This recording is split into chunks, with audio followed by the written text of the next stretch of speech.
Okay, Mayor, if, yes, as you've said, if Manila will be successful in ousting the president or topple down the Arroyo administration, and we're so bent in having a separate Mindanao Republic, can Mindanao stand independently of the two islands? We can. It's a question of humanity, reaching out to our Muslim brothers and being frank with them.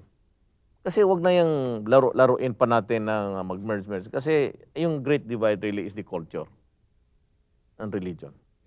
Kasi yung religion ng mga kapatid nating Muslim is really based on the Quran.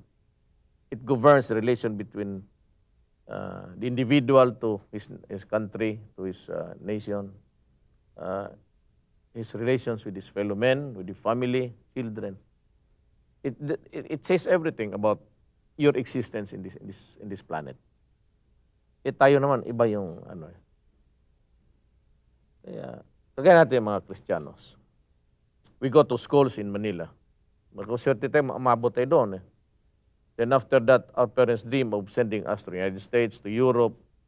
Tayo naman pagkatapos natin ng class, if you can afford it, say, gusto ko makita yung Amerika. Yun talaga ang dream natin. But ito naman itong mga kapatid nating mga Muslim. Sila, nag-aaral.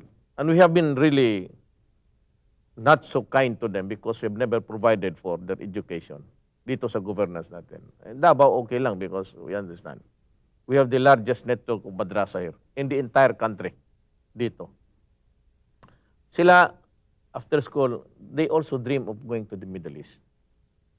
Mag-aral sila doon sa University of Egypt and in the great schools of the Arab centers of learning. Tayo naman gustong pumunta ng magbakasyon, puntang Israel, gano'n. And sila naman, excuse me, they dream of going to making the Hajj. So yung magkaiba yung laro. Maganda nga kung magkaintindihan tayo dito. Gano'n yan ang dimensions dyan. They're not interested going to Washington, D.C.